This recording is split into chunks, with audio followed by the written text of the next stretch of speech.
Top. On va commencer maintenant pour ne pas perdre de temps.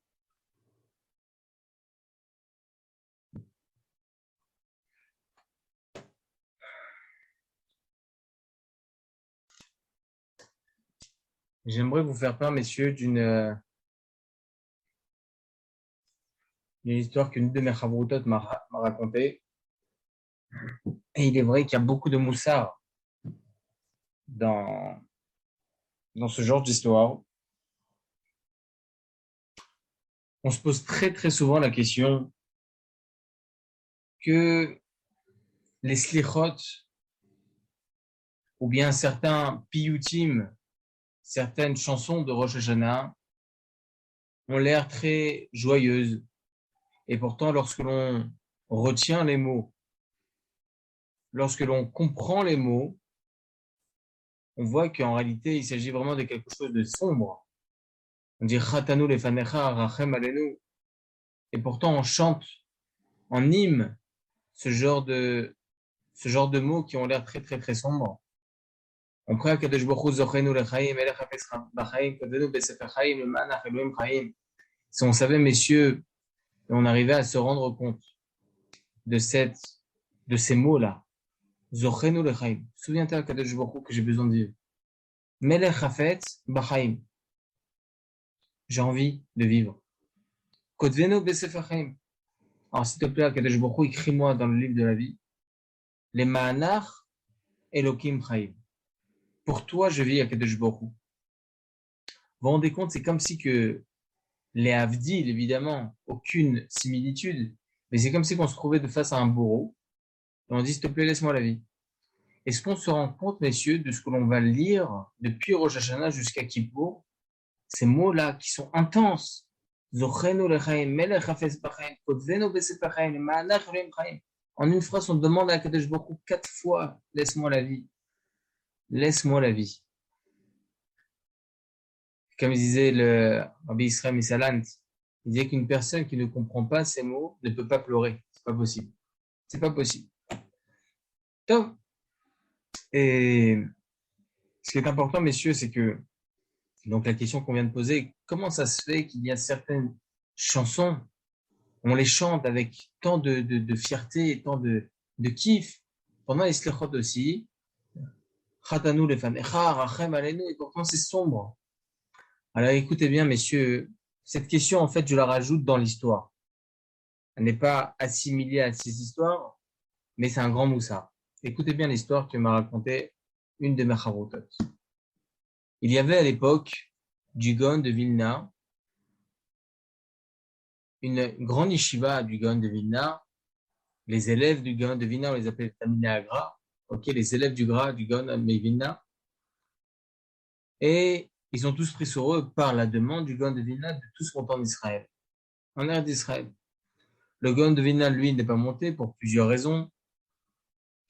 Et il a demandé à son élève, Rabbi Israël Mishiklov, de prendre le rôle de maître pendant tout ce voyage-là jusqu'à arriver en Eretz d'Israël pour pouvoir fonder une yeshiva en Eretz d'Israël, etc.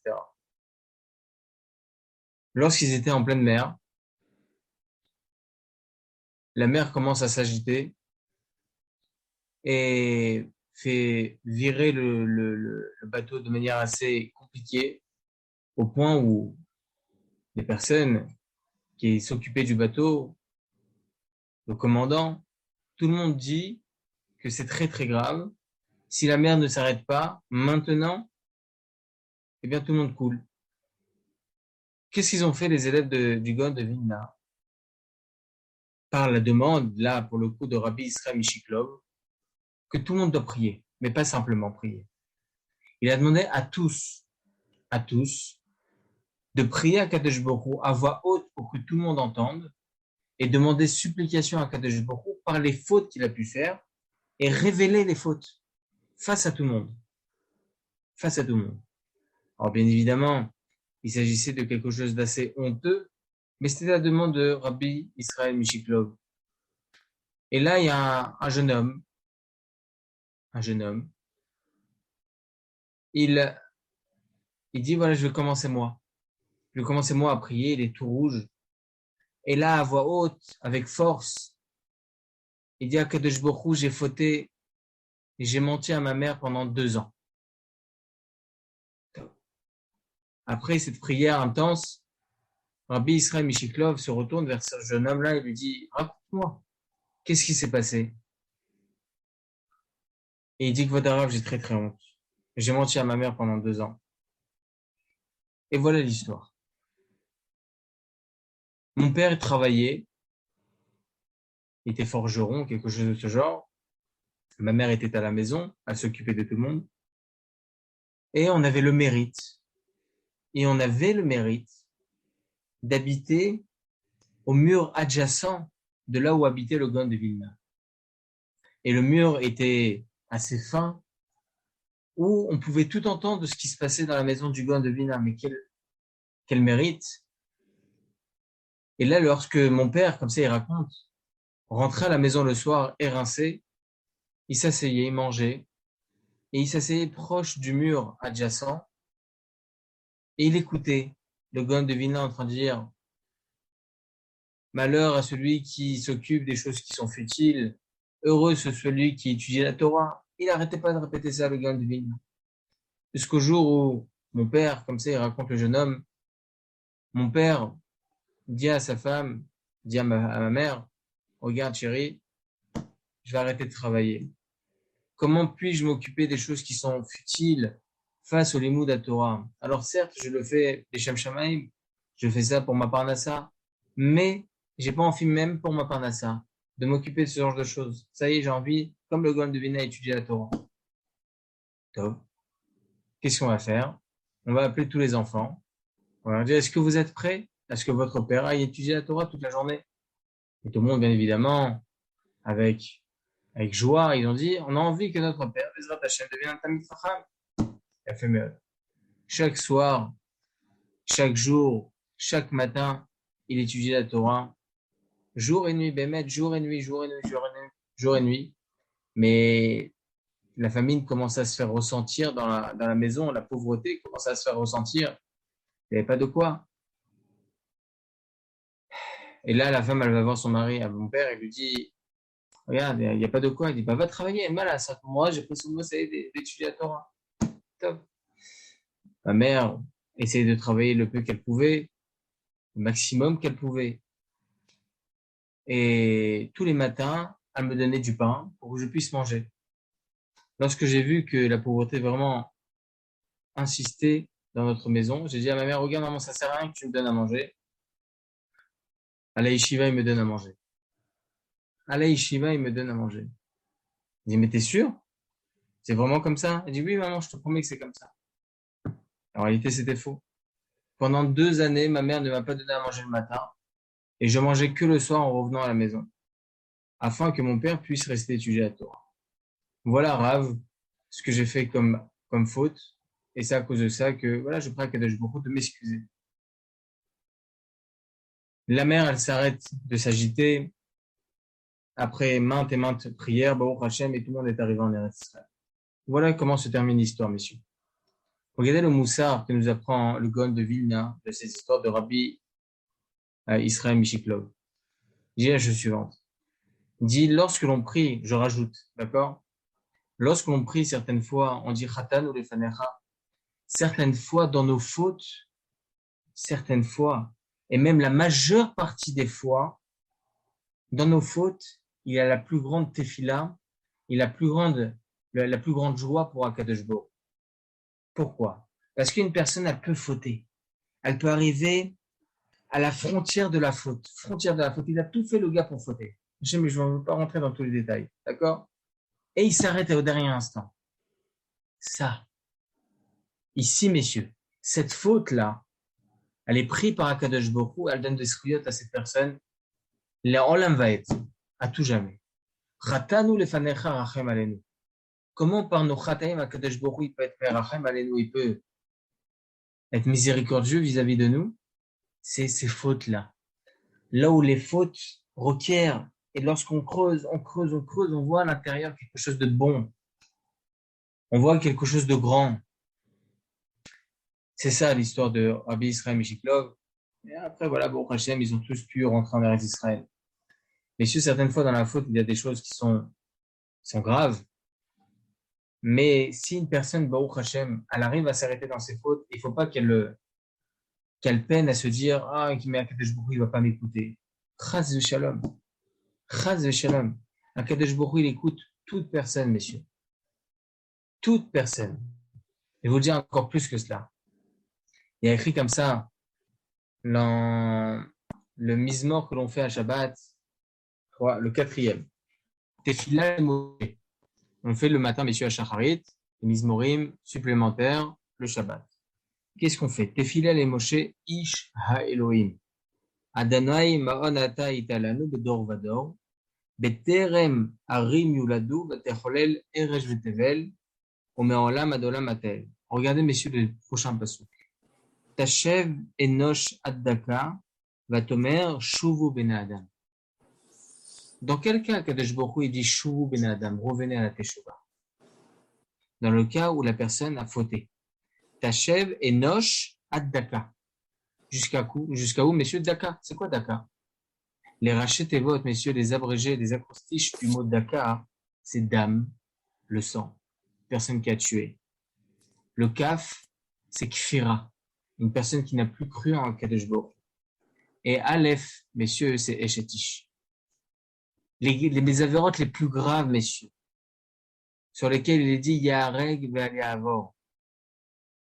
Nachon. Sur les trous, il écrit Yareg ve'aliavor, Avodazara, Shfichud Damim, Gilou Yarayot. Sur les trois avérotes les plus graves, Daka, Dam, Kfira et Shetish. Hachem Ishmor. Ces trois avérotes à Kadesh Boko, il dit Batomer, Shuvu ben Adam. Même sur les avérotes les plus graves, Akadosh Baruch Hu, il dit faites teshuva. Akadosh Baruch Hu, il est prêt à pardonner de tout, messieurs. À plus forte raison de nous. Est-ce que vous savez ce qu'il dit le Shirat Dvorah? Qu'est-ce qu'il a écrit le Shirat Dvorah, messieurs? Rabbi Moshe Cordovero. Rabbi Moshe Cordovero, messieurs, l'élève du Harizal. Qu'est-ce qu'il dit Rabbi Moshe Cordovero, messieurs? Il dit dans Shirat Dvorah, il dit la plus grande ségoula pour être tranquille, 1 an. 1 an. C'est savoir pardonner. Si Akadosh Baruch Hu, il est merachem alenu, Akadosh Baruch Hu est miséricordieux vis-à-vis de nous, pour toutes les avérotes, Tachev enosh addaka, jusqu'à Adam, Kshira et Shetish, Vatomer Shuv ben Adam, à plus forte raison nous, messieurs, que nous devons, et nous devons, d'être mévater. Sois mévater. Prenons le téléphone et appelons la personne qui a pu nous faire du mal, ou à qui on a pu faire du mal, à plus forte raison. L'appeler et lui dire, ne t'en fais pas, je te pardonne, par exemple. Ah, quelle force! Le Tomer d'Evora, il nous dit que cette personne-là, elle est tranquille pendant 1 an. Elle est tranquille pendant 1 an, messieurs.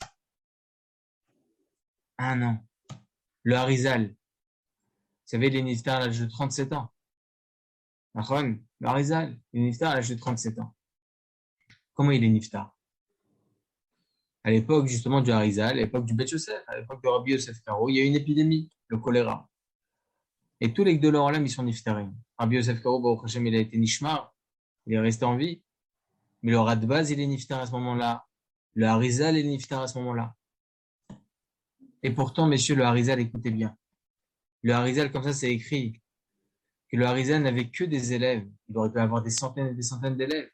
Le Harizal n'avait des élèves uniquement pour celui qui était mévater. Uniquement une personne qui n'avait pas de problème de shalom. Il acceptait un élève uniquement si Baruch Hashem, il aimait le shalom. Il était Oev Shalom, Rodev Shalom. Il faisait attention de ne pas faire du mal à autrui. Il faisait attention de ne pas faire du mal à sa femme, à ses enfants, à n'importe qui. Il savait dire, je te pardonne, ne t'en fais pas, j'ai aucune akpada. Le Harizal n'avait que des élèves comme ça. Alors je ne comprends pas. Rabbi Moshe Cordovero, un de ses élèves, dit qu'une personne ne peut pas mourir s'il est mévater surtout. Surtout. Comment le Harizal est niftar, monsieur? Écoutez bien, les amis. Une fois deux des élèves du Harizal, leurs femmes, ils se sont embrouillés. Et la femme de l'un a raconté à son mari ce qui s'était passé avec la femme d'autrui, et l'autre femme a raconté à son autre mari, donc à son mari, ce qui s'était passé avec l'autre femme. Et donc les maris qui s'y sont fait, ils sont venus se rencontrer, ils se disent, regarde ta femme, si, c'est là. Ils ont commencé à s'embêter entre eux. Ils ont commencé à s'énerver entre eux. Lorsque le Harizal, messieurs, le Harizal, il est arrivé à la Tefila, c'était quand, messieurs? Au mois de Av, après Tisha B'Av.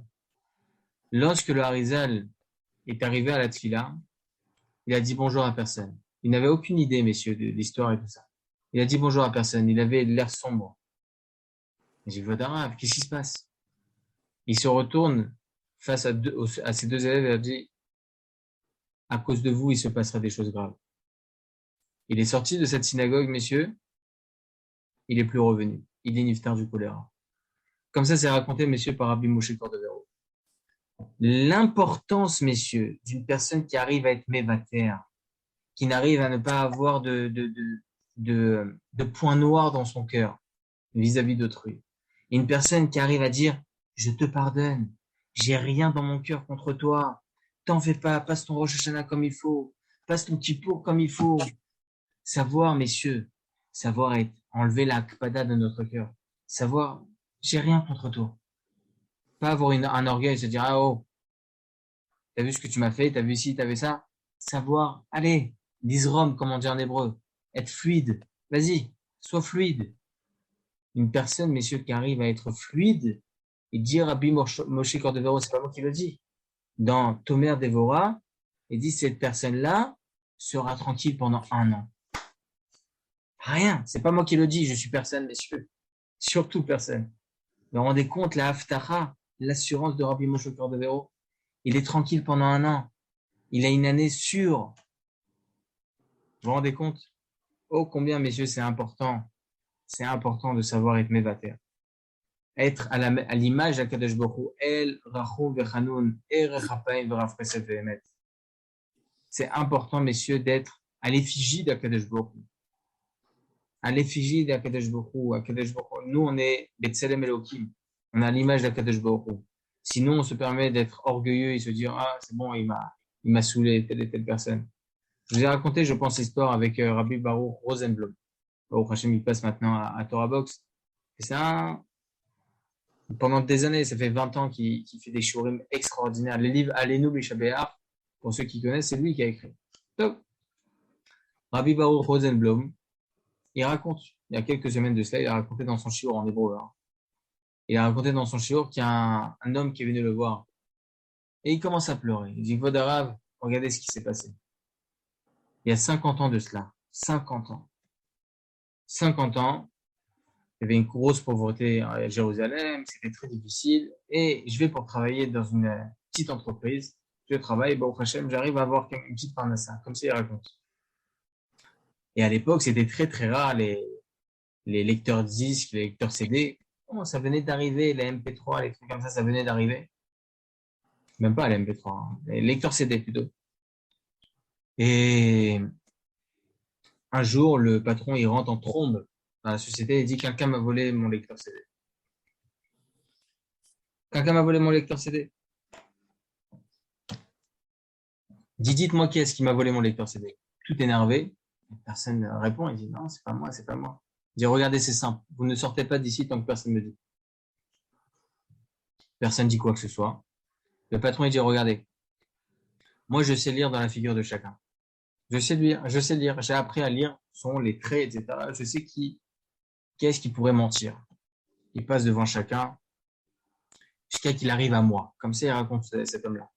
Il arrive à moi et pendant 1 à 2 minutes, il me regarde dans les yeux, il me regarde sur tous les traits de ma figure. Il me dit, c'est toi qui as volé. C'est toi qui as volé. Je vous promets, c'est pas moi. C'est pas moi qui a volé, je vous promets que c'est pas moi. Je dis, regarde, moi je sais lire, c'est simple. Tu prends tes affaires et tu pars d'ici. Tu pars d'ici, je veux plus te voir dans cette société. Et il raconte, chaque soir, lorsque je fais Kriyat Shema, comme ça il raconte, c'est pas moi. Chaque soir, quand je fais Kriyat Shema et que je dis Ani Mochel Vesoler, comme chez Knitoti, etc., je dis sauf celui-ci. Sauf celui-ci. personne, je pardonnerai pas. Personne, j'ai aucune akpada vis-à-vis de personne. Lui, je ne le pardonnerai pas. 50 ans plus tard, il raconte comme ça. Je marche dans les rues et je vois une affiche disant que cet homme-là, il est mort. Cet homme-là, il est mort, il faut aller recueillir, soit aller chez les endeuillés, etc. Et là, je me dis à ce moment-là, comme ça, cette personne elle raconte, et je me dis à ce moment-là, c'est toute ma vie, je l'ai saoulé avec ma kpada. Chaque jour, dans mon Kriyat Shema, je disais, sauf lui, tel un tel, etc. Là, ça, il est mort. Halas. Halas, Pendant mais 50 ans quand même. Hein. 50 ans, je t'avoue, je sais C'est pas, ça fait vraiment les boules. combien de Kriyat Shema à savoir, hein. Top. Et, mais je sais pas comment faire. Je suis parti voir un rave.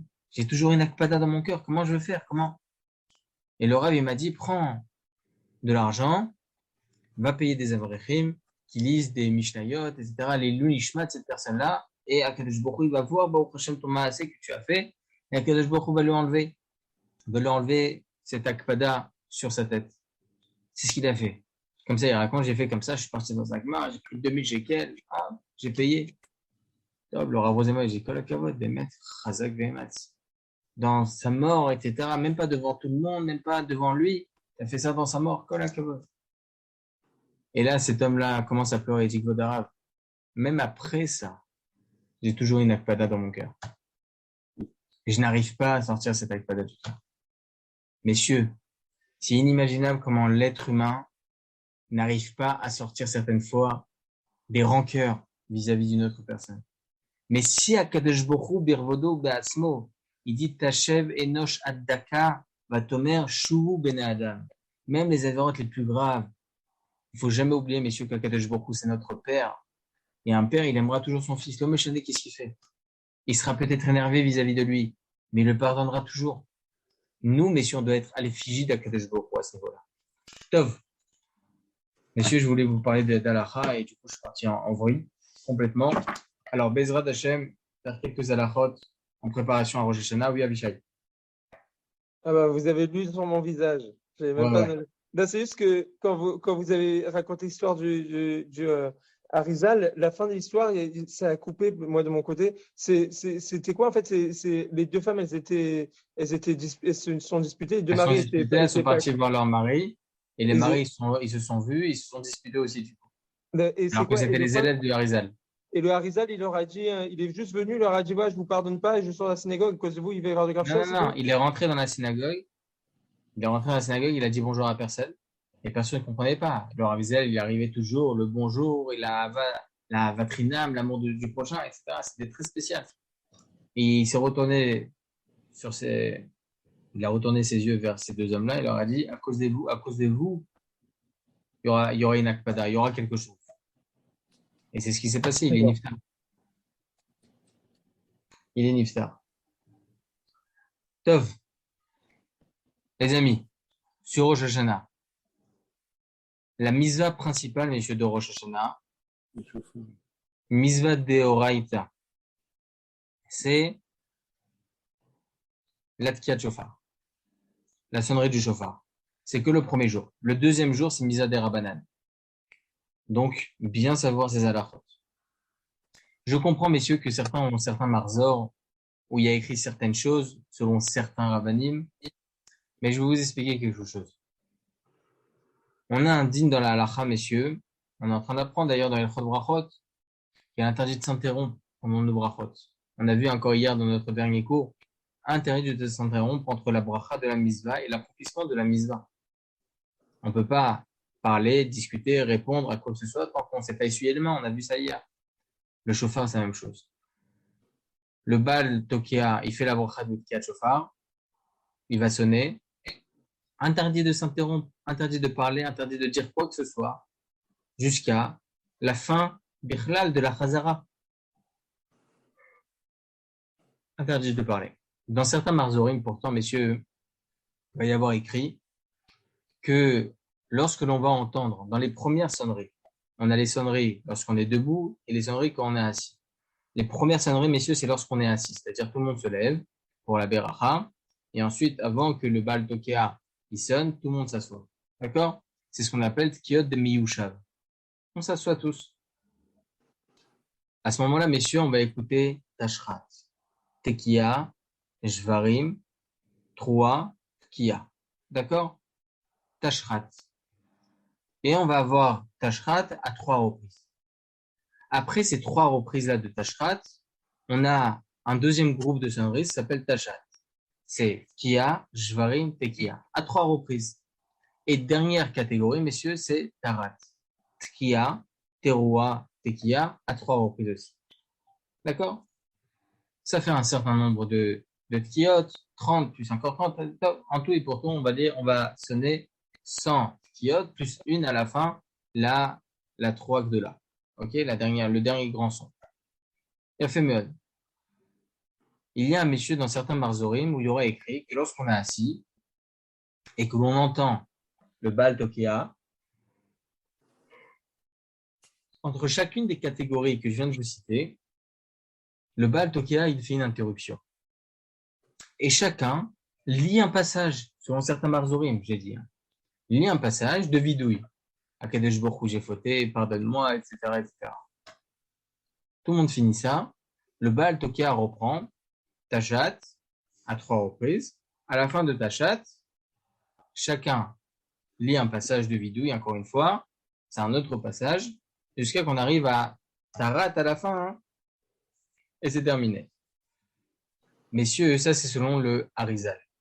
Pourquoi le Harizal, lui, qu'est-ce qu'il pense? On a parlé beaucoup du Harizal aujourd'hui. Le Harizal, il pense que si on sonne le chauffard sans que l'on fait supplication, c'est comme si que la sonnerie va s'arrêter au mur. Il ne va pas aller jusqu'à Kadosh Baruch. C'est l'opinion du Harizal. Le Shulchan Aruch, messieurs, il dit, pas spécialement dans Hilchot Rosh Hashanah, mais dans tout, on n'a pas le droit de s'interrompre entre la bracha et l'accomplissement de la mitzvah. Et vous allez me dire, mais il a déjà accompli la mitzvah. Le Tashrat, la première catégorie, il a déjà sonné. Donc, il a fait la sonnerie, il a fait la bracha de la sonnerie et il a sonné la première catégorie. Non. Il y a écrit dans la Gemara, messieurs, qu'on ne sait pas c'est quoi la teroua. Il y a écrit dans la Torah, on doit sonner le chauffard. Yom teroua yelachem.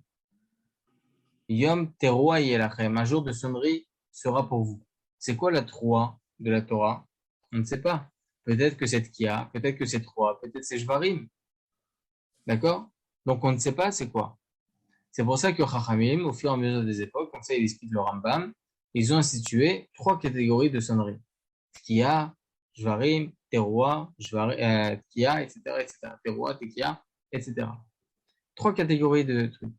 Donc c'est possible que Tashrat, donc en l'occurrence la première catégorie, c'est pas celle indiquée par la Torah. Peut-être que c'est Tashat, et peut-être que c'est Tarat. Donc, il est possible qu'après la première catégorie de sonnerie, donc en l'occurrence Tashrat, c'est possible que je n'ai pas encore accompli la mitzvah. Peut-être que ça va être que à Tashat. Ou bien peut-être que ça va être que à la dernière, à Tarat. Donc, comment moi je peux me permettre de m'arrêter et de commencer à lire des supplications entre chacune des catégories? C'est possible que je n'ai pas encore accompli la mitzvah. Et donc, je vais lire des choses qui ne concernent pas la mitzvah. C'est pour ça que Maran Rabbeinu Ovadia Yosef, il dit, on ne lit jamais ce vidouille pendant ce laps de temps-là de la tkia. Il faut juste écouter et penser uniquement à se rendre quitte. Rien d'autre. Rien d'autre. D'accord? Vous allez avoir, Baruch Hashem, au fur et à mesure des époques qui sont un peu changées dans les mardorim, Yeharer, c'est-à-dire il va penser au vidouille. À la rigueur, c'est pas interdit, on peut le faire, mais c'est mieux de ne rien faire. Comme c'est dit Laura Ovadia. D'ailleurs, dans le Sidon, selon l'Alacha, hein, c'est permis de penser. Mais le Joseph, il n'écrit pas du tout le vidouille entre Tashrat, Tashat et Tashat et Tarat. Pourquoi? Il a expliqué à son fils une fois au Rabbi Israël Yosef, il a dit, si vous mettez le passage de vidouille entre chacun des catégories et que vous écrivez au-dessus, pensez à ce passage, les gens, ils vont pas lire, pensez à ce passage. Ils vont voir un passage, ils vont le lire. Donc, il vaut mieux ne pas du tout l'écrire dans le Marzah. D'accord? En tout cas, messieurs, c'est très important cette halakha. Une fois dans l'année, on a une mitzvah d'Eoraita de la Tkiat Shofar, faisons-la comme il se doit. C'est important. Ah, vous allez me dire, mais le Harizal, etc. On a, nous, des klalim selon la halacha. On suit nos klalim de halacha. On ne doit pas s'interrompre entre la beracha et l'accomplissement de la mitzvah. D'accord? Ça, c'est une première halacha. Deuxième halacha. Lorsqu'on se retrouve pendant le moussaf, c'est le plus grand moussaf de l'année. On a la tkiya à l'intérieur, on a la sonnerie à l'intérieur lorsque chacun fait sa hamida, et aussi pendant la chazara, on a la tkiya. Si on se retrouve pendant le moussaf, messieurs, on n'est pas encore arrivé là où il s'est arrêté le shalat tzibour et là où il va commencer la tkiya. Chacun doit s'arrêter. Ne rien faire. Ne rien lire, ne rien dire. C'est important, afin de pouvoir se rendre quitte de la tkiya shofar. Et de ne pas continuer sa hamida pendant que le Baal Tokia, il fait la sonnerie du shofar. D'accord? Troisième halakha importante, messieurs. Kol mizot aseh shazman graman Hashem Torah. Toutes les mitzvot positives qui sont enseignées par la Torah, les femmes, elles y sont dispensées. D'accord? Elles dépendent du temps. Ce sont des mitzvot qui dépendent du temps, pardon. Eh bien, les femmes, elles y sont dispensées. La soukha, elle est dispensée. Le lulav, elle est dispensée. Le hétrog, elle est dispensée. Eh bien, le shofar, elle est aussi dispensée du shofar. On va dire, mais c'est mieux, peut-être. Messieurs, la plus grande mitzvah pour une femme, c'est de savoir garder ses enfants au moment où l'homme, il a l'obligation de faire telle ou telle mitzvah. L'homme, il a l'obligation, le jour de Rosh Hashanah, d'écouter le shofar comme il se doit. Il ne doit pas arrêter un son. Il ne doit pas en arrêter un. S'il y a des enfants qui commencent à crier, qui commencent à truquer, ça ne sert à rien. Est-ce qu'il y a une éducation pour les enfants? Aucune. Les enfants, ils crient. Ça sert à quoi? Ah, mais j'ai envie de garder mon enfant à côté de moi. S'il y arrive, chavod, la kavod. Mais s'il n'y arrive pas, si le gosse, il reste pas en place, ça sert à quoi de venir? Ça sert à quoi? Les femmes, elles sont dispensées de la tkiya. Alors nous, Baruch Hashem, on fait une deuxième tkiya pour les femmes, une deuxième soirée pour les femmes. Mais ça sera dans tous les cas sans bracha, évidemment, pour justement leur donner cette chance de pouvoir aussi écouter le shofar. C'est important. Il y a écrit comme ça dans la Masechet Kedushin, Gadol ha-metzuve ve'oseh misheno metzuve ve'oseh. Plus grand est le mérite d'une personne qui a accompli une mitzvah, laquelle il lui est obligatoire, plutôt qu'une personne qui est dispensée de cette même mitzvah. Est-ce que cette personne qui est dispensée a quand même un mérite? Oui, bien sûr qu'elle a un mérite. Donc, cette femme-là, si elle veut écouter shofar, bechavod. Mais, en aucun cas, si ça peut déranger les filles de la semaine. C'est très important. Très, très, très important. D'accord? Autre halakha. Cette année, messieurs, Rosh Hashanah, il tombe dimanche soir et lundi soir. À partir de quand la femme, elle doit allumer les nérodes de Yom Tov le deuxième jour, c'est-à-dire en l'occurrence lundi soir. Elle doit allumer une deuxième fois les nérodes de Yom Tov. Évidemment, ça sera d'une flamme déjà existante. Il faut allumer, messieurs, uniquement à Tzedakah Kochavim, à la sortie des étoiles. Le mieux, c'est d'attendre la fin de la fête qui est.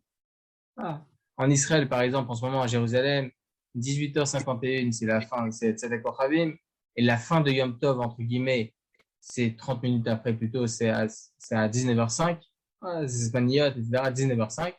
C'est mieux d'allumer à 19h05. C'est une flamme déjà existante, encore une fois. D'accord? Une flamme déjà existante allumée uniquement à partir de 19h05. D'accord? Sur le premier et deuxième soir? Comment? Le premier soir, non. Le premier soir, on allume toujours 20 minutes avant la shkia. Mais si une femme maintenant, elle n'a pas eu le temps, elle peut allumer même pendant Yom Tov. Mais il faut que ça soit une femme existante. Ouais. Dans tous les cas. La femme du Rav Yosef, elle attendait que le Rav Ovadia revenait à la maison et elle allumait des nérodes. Et pourtant, il revenait de la tefila. Elle allumait des nérodes d'une femme déjà existante. Pas de problème. D'accord? Donc, c'est important de savoir ça. Et dernière chose, il y a beaucoup d'halachot, messieurs. Malheureusement, j'ai trop traîné sur. Si vous voulez, donc voilà, tout le monde est là. Motzei Shabbat, je donne un shiur, moi, dans ma synagogue. Et après, juste après, il y a les slechot. Si vous voulez, Mirtze Hashem, je vous enverrai un lien Zoom pour celui qui souhaite, évidemment. Ça sera un shiur et de Moussar et de Halacha, mais je pense que je vais plus me contenter de Halacha, parce que pendant tout Shabbat, je vais leur faire pas mal de Moussar. Donc, Bezrat Hashem, ça sera plus de la Halacha. Donc, celui qui voudra rentrer, Bechavot. Mais c'est juste une dernière Halacha par rapport au plat. Il n'y a pas de Hirouf Tafshilin. Hirouf Tafshilin, messieurs, c'est uniquement lorsque c'est veille de Shabbat. Si par exemple Rosh Hashanah, Rosh Hashanah est tombé mercredi soir, jeudi et vendredi. Là, à la rigueur, de vendredi à Shabbat, on aurait dû, pour pouvoir préparer quoi que ce soit, on aurait dû faire Eruv Tafshilin, oui. Mais pour Rosh Hashanah Daf, quand on ne fait pas de Eruv Tafshilin, parce que c'est Yema Arifta, c'est un jour qui est long, c'est comme un jour qui est très très long de 48 heures. Donc, on ne fait pas de Eruv Tafshilin pour ce Yom Tov là. D'accord? Donc, les préparations, elles y sont interdites. On n'a pas le droit de préparer un plat pour le deuxième jour de Yom Tov. C'est exclusif à Rosh Hashanah. D'accord? Par contre, si maintenant vous devez préparer pour l'après-midi et vous voulez qu'il en reste aussi pour le soir, vous avez le droit de faire une marmite plus importante. Comme ça, c'est écrit dans le Shulchan Aruch, comme ça, c'est écrit aussi dans la Gemara. D'accord? Si maintenant vous avez des plats que vous les réchauffez, là aussi, c'est interdit de préparer. Donc, qu'est-ce qu'on fait? On met en journée. Quand il fait encore grand jour, on met en journée au point où ça va chauffer et ça sera comestible avant même que le deuxième Yom Tov rentre. Dans ce cas-là, ça aussi, c'est permis. Est-ce que messieurs a des questions? Pour le Moussaf de Rosh Hashanah, à la répétition, à la Ravara, donc le Moussaf est assez long. Est-ce qu'on peut s'asseoir pour la répétition? Oui, mais Oui. lorsqu'il y a la Tkiat Shofar, il faut se lever. Ah, d'accord, ok. D'accord. D'accord? D'accord. Okay. Moi, il y a quelqu'un qui m'a demandé, parce qu'il y a des gens, ils habitent très très loin de la synagogue et ils ne veulent pas venir en voiture forcément, des gens qui font teshuva ou autre.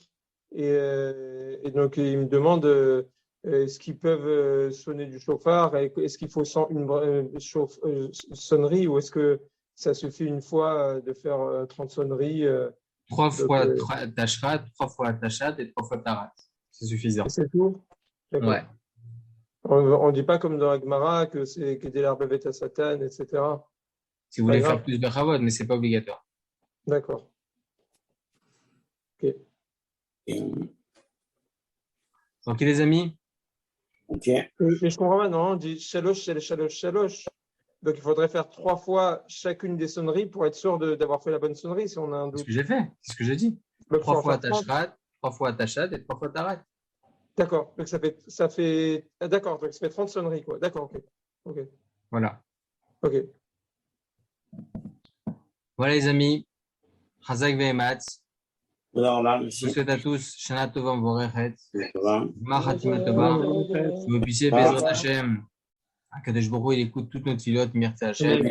Celui qui veut être la Motzei Shabbat, je vous enverrai Bezrat Hashem Blin Eder un lien Zoom. Les Sorot Tovot à tous, les amis. Des très bonnes nouvelles. Et Mirtze Hashem, on se retrouve pour notre shiur, Mirtze Hashem, mercredi soir prochain. Bien. D'accord? Les Sorot Tovot, Kol Tov. Très bonne file.